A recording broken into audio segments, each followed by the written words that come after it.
안녕하세요. 일하는 대한민국 김경화입니다.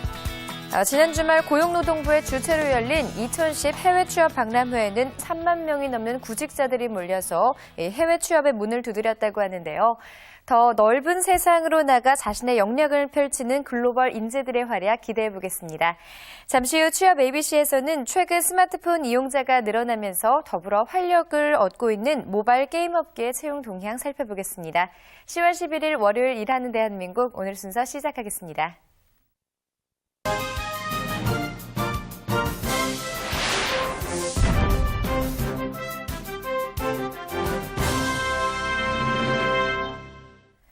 취업과 직장 생활에 관련된 흥미로운 조사 결과와 다양한 정보를 알아보는 취업 포털 오늘 그 첫 번째 소식입니다. 이번 주는 제약업계의 인력 채용이 활발하게 이뤄지고 있는데요. 취업 포털 커리어에 따르면 LG생명과학, 대웅제약 등이 하반기 인력 채용을 진행 중입니다. LG생명과학은 임상통계 분야 경력사원을 모집하고 대웅제약도 오는 14일까지 경력직 연구원을 모집하는데요. 이 밖에도 보령제약, 한국유나이티드제약, 대원제약 등에서 다양한 분야에서 인재를 채용합니다. 남녀 직장인 5명 중 3명은 출근만 하면 무기력하고 우울해지는 회사 우울증에 시달리고 있는 것으로 나타났습니다. 또 여성보다는 남성 직장인들이 연령과 직급이 높을수록 회사 우울증을 더 많이 겪는 것으로 조사됐는데요. 이들은 과도한 업무량과 회사에 대한 불확실한 비전, 낮은 연봉 등을 그 이유로 꼽았습니다. 회사 우울증을 극복하는 방법으로는 생활에 활력을 주는 취미 생활을 갖거나 아니면 직장에 마음이 맞는 친구를 만드는 것이 좋다고 하는데요. 자, 한 주가 시작되는 월요일 활기차게 보내시기 바랍니다. 지금까지 취업 포털 오늘이었습니다.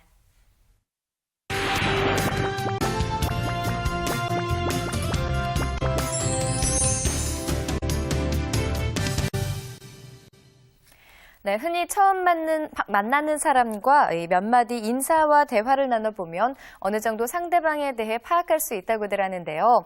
자, 사실 우리는 말을 하기 전에 시각적인 첫 인상을 통해서 먼저 평가를 하고 또 평가받게 됩니다. 그렇기 때문에 면접에서의 첫인상, 또 표정도 굉장히 중요한 문제일 텐데요. 오늘은 면접에서 호감을 주는 이미지를 만드는 표정 관리에 대해서 이야기 나눠보도록 하겠습니다. 도움 말씀위의 퍼스널 아이덴티티 개발연구원 이현주 대표 자리하셨습니다. 안녕하세요. 네, 안녕하세요. 네, 성공하는 사람들은 대부분 포커페이스의 선수라는 말도 있다고 하는데요. 실제로 표정 관리를 잘해야 사회생활도 잘할 수 있다는 조사 결과가 나왔다고요? 네, 직장인 1,278명을 대상으로요. 직장에서 표정 관리가 안 돼서 손해본 경험이 있습니까? 라고 질문을 했습니다. 네. 그랬더니 10명 중 6명이 그렇습니다. 라고 대답을 했는데요. 또한 직장 생활에서 표정 관리가 중요하다라고 이야기한 사람들은 95.9% 이상으로 필요하다라고 이야기를 했다고 합니다. 네. 표정 관리가 필요한 이유로는 어차피 해야 할 일이라고 하면은 조금 웃으면서 하는 것이 좋지 않을까라고 생각을 했고요. 네. 그리고 그 뒤를 이어서 본심이 드러내면은 그 손해를 보기 때문에, 그리고 표정은 이미지 관리에 굉장히 중요하기 때문이라고 대답을 했습니다. 더불어 주변에서 표정 관리를 잘하는 사람을 볼 때면 47.7%가 사회생활을 잘한다라고 이야기를 했습니다.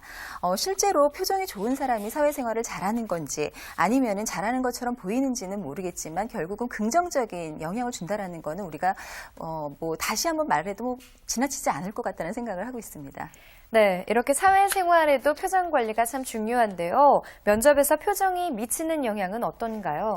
네, 표정은요, 개인의 삶과 내면을 나타내는 얼굴로 보는 이력서라고 할 수 있습니다. 네. 많이 오해하는 부분 중에 하나가요, 잘생기거나 그 미모가 굉장히 뛰어난 사람을 우리가 표정이 좋다라고 또 오해하는 경우가 있습니다. 네. 근데 실제로요, 얼굴의 생김새가 아니라 그 사람이 갖고 있는 내면의 표정이 표현으로 이렇게 나타날 수 있다라는 걸 우리가 명심하셔야 되는데요. 네. 한 가지 사례를 좀 들어보면은 얼굴이 밝은 표정을 갖고 있고 그리고 친근한 이미지를 갖고 있고 자신감 갖고 있는 사람이 한 명 있습니다. 네. 또 한 사람은요, 그냥 시무룩해 있고 환한 표정을 갖고 있고 무표정한 사람이 있다고 하면 두 사람 중에 누구한테 가서 이야기를 건넬 것인가? 과연 첫 번째에 말씀드렸던 그 자신감 갖고 있는 그 얼굴 표정을 갖고 있는 사람한테